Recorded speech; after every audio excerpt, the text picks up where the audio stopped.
The Carl B. Phillips Show. Hosted by me, Carl B. Phillips, Uncle Carl. The Carl B. Phillips Show. Get ready for another great conversation on the Carl B. Phillips Show. Welcome to the Carl B. Phillips Show. I am Carl B. Phillips, Uncle Carl. Today's guest is from Detroit, Michigan. She is a mother, recording artist, worship leader, speaker, mentor, the host of the Ladies Lounge podcast, and she believes in fitness for the body, mind, and soul. Please welcome to the Carl B. Phillips Show, Leila Taraneh. Did I get it right? Oh, yes, you did. Well, I'm so glad to have you on here and glad that we finally get an opportunity to talk. Now, I warned you, I'm going to ask some random questions. Okay. So this is the first random question. Mm-hmm. When you go to an amusement park, are you the one that's going to ride rides? Are you the one that's going to walk around, eat, and people watch? Oh, that's a good question. It depends. It depends because I don't like riding like the super high rides because I had a bad experience going on the Millennium Force some years ago. Okay. So if it's not that tall, I'll get on the rides. But if people are saying they want to get on the dragster or something like that, I'll be like, no, count me out. So, so it just depends on the height of the ride. Now, I'm the exact opposite. I've ridden the dragster, Millennium Force. When I was in Dubai, I wanted to ride the world's fastest roller coaster. Oh my gosh. Yes, 150 miles an hour outside. So I'm the exact opposite. I cannot stand going to amusement park with people who just want to walk around and eat. Oh my goodness. I want to ride the biggest and baddest ride. Yeah. When I hit my 50s, that was my midlife crisis to travel the country riding roller coasters. Well, today is not about me. It's about you. When we met at an event that Craig Mizell put together right after the 5 for 5 recording. I remember meeting you and I'm like, she is so meek and humble. Aww. But in this past year or so, I'm like, whoa, she got a whole lot going on. And then as I started reading your bio and I'm started looking at your Facebook page, I'm like, wow, she really does have a lot going on. I want to talk about first, you're being a mother. Talk about what being a mother means to you and what are some of the things you've learned since being a mother? Being a mother to me is being nurturing, being observant, being caring. You're caring for someone else, outside of yourself. And, me being a mother to my daughter, and she turns 11 next month and she's going to middle school. And like the things that I have learned being a mother is, just really paying attention to your child or your children, seeing what they are good at, seeing what their gifts are in. And once you notice their gifts and their talents, then it's up to you as the parent to nurture that gift, to nurture that skill and train them up. And then also, like with us living in today's society, and how church isn't important, God isn't really important. It's important for me as her mother to instill the fear of God into her and to raise her on the morals and the beliefs that I was raised on growing up in the church, and just always making sure that, she understands who God is and that she knows him for herself and that she has a heart and a mind to worship God and to live for God. So that's just a short snippet of what I think being a mother is in today's time. You bring up an interesting point because this is a generation that they state doesn't need God, because there's no struggle for this generation. Mm-hmm. How do you navigate that conversation with your daughter about the importance of needing God in her life? One thing I will say is my daughter, she listens. I don't have like those nightmare stories that other parents may have concerning their children, not really listening to them or whatever. But I just have random conversations with her, and I just ask her, see what her viewpoint is, ask her what are they teaching in school, and then asking her what her take is concerning, things in church, concerning things of God. And I segue from those conversations into the part where I instill the morals and beliefs. Thankfully, her father and I, we have like given her a solid foundation early on. And then we also have a village that also have the same belief system as we do concerning Jesus Christ. And so it's really true when they say it takes a village to raise a child. And, our village helps assist us in instilling those things into her and making sure that as she gets older, she continues to hold on to those truths. So, Wow, you yes, sound sir. like an awesome mother. Thank you. And also, in being a mother, you're also a mentor. How has being a mother impacted what you do as a mentor? Oh, I will definitely say, and I actually um, just walked into that space of being a mentor slash coach. And so one thing I will definitely say, I'm not experienced. I would say I don't have a lot of experience in doing it, but I will say me being a mother has helped me a lot in terms of mentoring other people, because again, it goes back into the nurturing aspect. It goes back into training, instilling everything that you do as a mother with your children. You're basically doing it with the people that you are mentoring. Of course, they're grown. You can't, tell them what to do because they're not your child. But at the same time, when they come to you for advice and they come to you for guidance and direction, you have to take on the approach of listening, being observant, and also seeking God for answers so that way you can steer them on the right path. Same way as we do with how we raise our children. So it sounds like you tie in, as I was reading your bio, that you're a licensed missionary. Excuse me. You tie in ministry, motherhood, and mentoring. I just made up something new, the three M's. Um, Yes. yeah, you can put that on there. I'm a missionary, I'm a mentor, and I'm a mother. Um, Uh-huh. but you're combining all three of those. How do you feel that's working for you to combine those three? I will definitely say collectively as a whole, it does work together because I can glean from each aspect. Has it been challenging at times? Yes, because as I stated before, like mentoring, I'm just walking into that space and there's a lot of things that I have to learn in regards to that aspect of what I do. But it definitely helps. Um, I can glean from different aspects and pull them into other aspects as well. So overall, it's been a journey, but it's been rewarding, and it has definitely caused me to stretch beyond my comfort zone for sure. Well, speaking of stretching, earlier this year you launched the Ladies Lounge podcast. Yes. What is the purpose and what are some of the things that you discuss on the podcast? So just a little backstory. So Ladies Lounge, I originally launched it 4 years ago when I was Mhm. pastoring, and life happened, and I dropped the ball.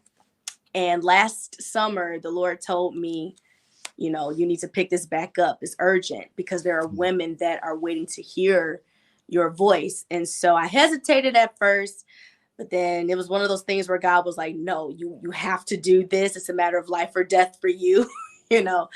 And so I did relaunch the Ladies Lounge Women's Ministry February of this year. And honestly, when I relaunched it, I technically was not going for the podcast feel for it. I just wanted to go live and encourage the women.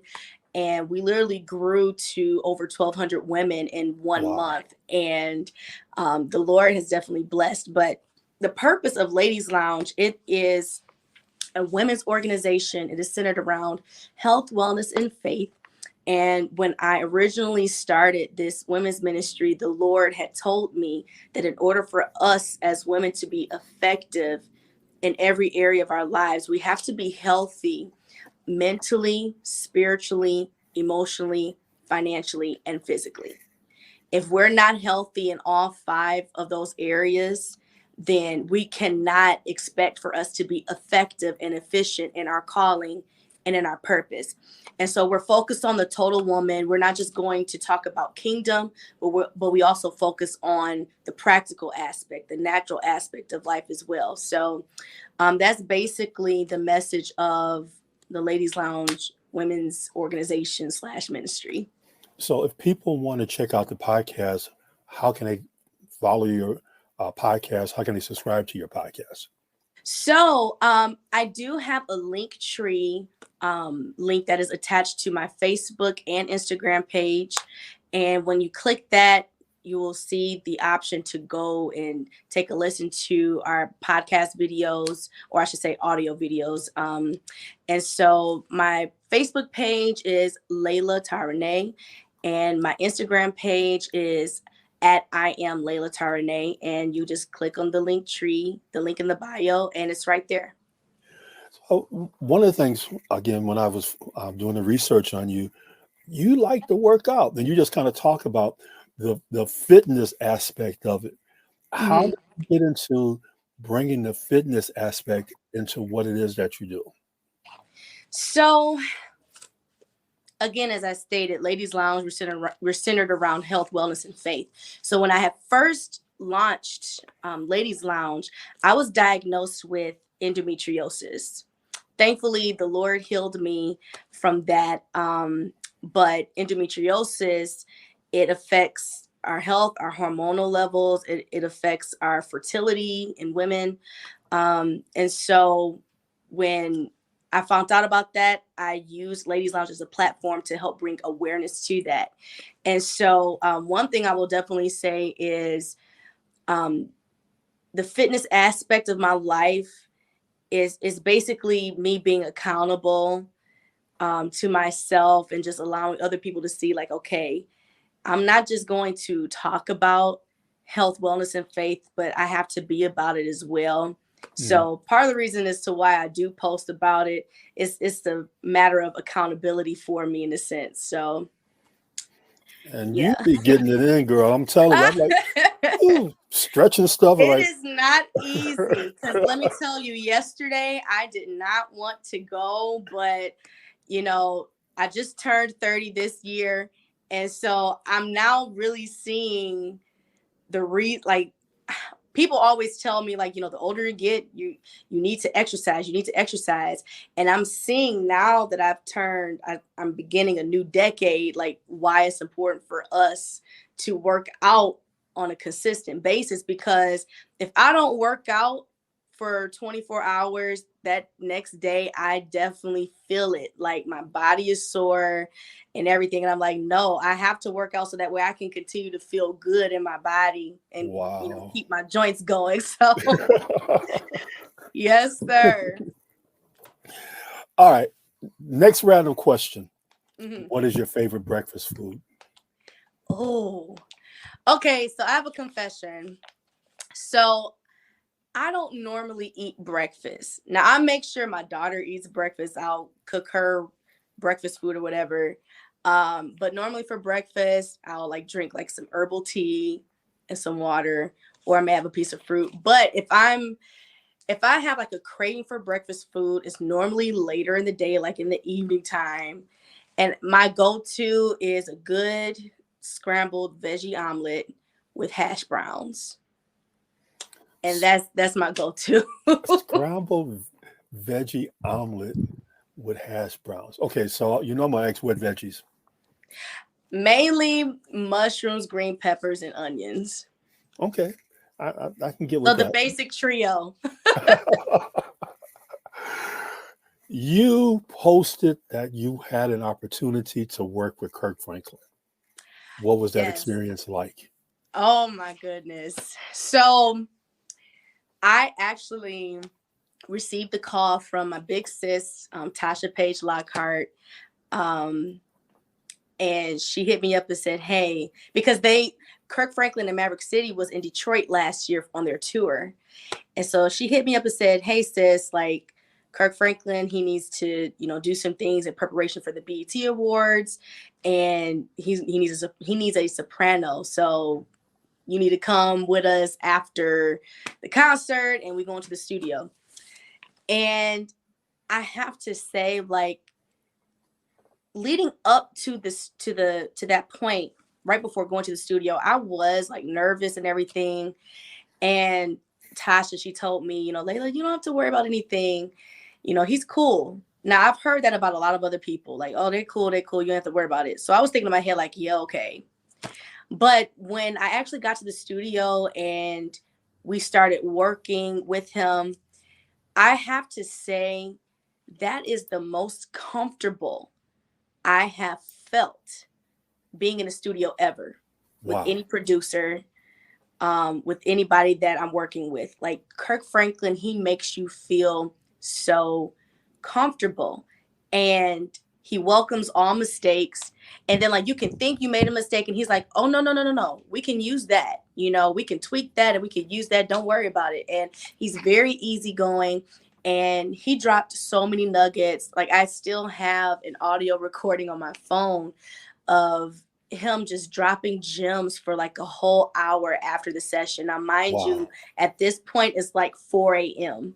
Wow. And he's just dropping gems, and me and the other people that were in there, like we were just asking him questions just about the industry and about music. And one thing that I definitely took away and held dear to my heart that he talked about most was making sure that you're having fun doing what you're doing and making sure that this is your passion. Because if it's not your passion and you're not having fun doing it, it's going to show through how you perform. It's going to show through your singing. And so, yeah, it was definitely a life-changing moment and experience for me. Wow. Now, the first time I remember seeing you sing background was for the 5 for 5. Mm-hmm. And then I met you the next day. I'm like, wait a minute, that's the young lady that was up there singing in 5 for 5. Uh-huh. Talk about your relationship with Craig Mizell, singing background for the 5 for 5. Talk a little bit about that. So it was a great experience. I've known Craig for a couple of years, and he's known my brother for a long time. And so it's amazing how like a lot of people that I'm working with now, they've known my brother much longer. And then when they find out that, my brother is who he is to me, they're like, oh my gosh, like this is crazy. So it was basically like that situation with Craig, and working with him for the 5 for 5 as a BGV. It was a great experience. I've been singing BGVs for a lot of prominent artists like Kiara Shear, Tasha Lockhart, Jonathan Nelson, and all the other greats. I've sang BGVs for like the last 15, 16 years. And so it didn't take anything away from me being an artist to be a BGV for Craig for the 5 for 5, because one thing about me, I love studying BGV parts. I love like just getting in and working. And so one thing I will definitely say, being a BGV, it helps sharpen my gift. It helps sharpen my ear. And yeah, it was amazing. I can't wait to hear the rest of the music being released from that 5 for 5 live recording. And yeah, I'm excited. Some of the music that come out is now like some of my favorite. The Lexi song, the Hallelujah, Amen. Yes. Darius song. What's the other one? I still say yes. Yes. Her name slips me right now. Dina Nicole. Yes. Yamani. So just the stuff that he's just dropping is great music. Yeah. Well, we talked a lot about everything else, but we need to talk about I'll Make It With You. Yes. So I was a little surprised when I pulled up the writers of the song. Mm-hmm. Amir Edwards. Yes. Kiara Daffin. Kira, yes. Kira, I always want to call her Kiara. Kira Daffin. Yes. And you. Yes, sir. Talk about the story behind the song and talk about working with your friends. So I'm going to try to make this quick because the backstory. So, preparing for the live recording, because I had a live recording on Black Friday of 2021. But prior to that, I had an episode where I was trying to commit suicide 3 times. I literally attempted to do that. And literally like right after that, the Lord downloaded my first song that I've ever written. Now, mind you, I've been singing for years, but never like tried to write at all. And the Lord had basically pushed me into a space to where he's like, there's music that I want to download to you, and you need to release it. You need to do a live recording this year before this year is over with, because there is a portal that is open right now for you to move and act upon this. And so if you miss this opportunity, this may never come again.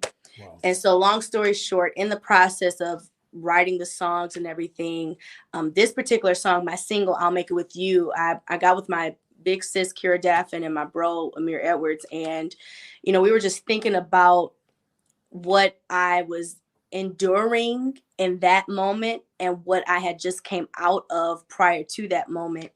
And, it just was evident that I only made it because of the grace of God. Mm-hmm. I could not have made this on my own. I couldn't have made it through without the help and the strength of God. The times I did try to do it on my own, I failed. And so that's basically the message that this single is conveying to the listeners, that, it doesn't matter what you're dealing with. It doesn't matter how deep in your pit that you are in this particular space in your life. God is a mighty God, and he will lift you up out of there, and he will pull you through and take you and cross you over to the other side, as long as you understand and realize that your hope is in him, your strength is in him. So that's basically the message of the single. So I had an opportunity to see you sing the single in Vegas. Yes. Yes. I got the video. I got receipts. I was teasing Craig earlier that day, like, I'm going to this event because I want to see you sing. Talk about the experience of doing the pre-shows in Vegas for Stellar Week. Oh my goodness. I learned a lot. And just in that short period of time, I've grown a lot. I'm not going to get too deep into it because I am going to do a video about it. But I will say, like, my experience in doing those shows, it definitely stretched me. And anybody that knows me, I am normally a person that's into praise and worship, or I do prophetic flow. So the single that I have is a completely different vibe, and it's taking me out of my comfort zone. So actually performing it on that scale at the Stellars, in front of different executives, in front of different artists and other prominent people, it definitely pushed me. And it pushed me in terms of my level of confidence within myself, because honestly, Craig, Mizell, and Kevin Stewart, they were working with me with the artist development of, preparing me for the Stellars, leading up to it. And one thing they just kept telling me is like, Leila, get out of your head. And I will definitely say, like, being on those platforms, it definitely showed me how you have to have a level of confidence within yourself, so that way you can convey the message with confidence. And then also learning how to utilize the stage, not as a praise and worship leader, but as an artist, because there is a distinct difference in how you present yourself as a worship leader and as an artist. So learning those different aspects and being able to connect with so many prominent people through those events, it was a wonderful experience. And I was very intentional, and I can't wait to go bigger next year. So and you dressed sharp. You was fly. Thank I was like, you. I saw the picture, like, okay, she came to represent. She represents the Yes, D gotta well. represent Detroit all the way. I really appreciate this time with you today. I've learned so much about you. Thank Once you. again, let people know how they can follow you. So you can follow me on Instagram at I am Leila Taraneh. You can follow me on TikTok at Leila Taraneh, Facebook Leila Taraneh, and then if you want to follow my women's ministry on Facebook, it is called The Official Ladies Lounge, and then also on Instagram, it is called at Officially Ladies Lounge. In 30 seconds, as we wrap up, talk to someone whose life is off kiltered and how they can have a balanced life in 30 seconds. You can have a balanced life. It's a matter of you relying and depending on God. And that's the spiritual aspect, asking God to lead and guide you. The Bible says, in all thy ways acknowledge him and he will direct your path. And that is in every aspect, in terms of wisdom, in terms of strategy, in terms of instructions and direction. And then outside of that, the natural aspect is also making the choice to live a balanced life, because you can have the wisdom, you can have the knowledge to do what it is that you need to do. But if you don't make the choice to follow through and do what you have to do, then you can't expect your life to be balanced if you don't make that choice. So definitely rely and depend on God. And once you do that, make the necessary choices to live a balanced life. Ooh, I have enjoyed this interview. So we've met, we've seen each other out and about, but I've learned so much about you. Again, Yes, everybody, sir. I'm Carl B. Phillips. This is the Carl B. Phillips Show. I'm Uncle Carl. Just a reminder, remember to work like you don't need the money, love like you've never been hurt, and dance like no one's watching you. God bless until we meet again. The Carl B. Phillips Show. Thank you for listening to the Carl B. Phillips Show. For more information, go to carlbphillips.com. The Carl B. Phillips Show. Follow Carl B. Phillips on Instagram so we can stay in contact with each other.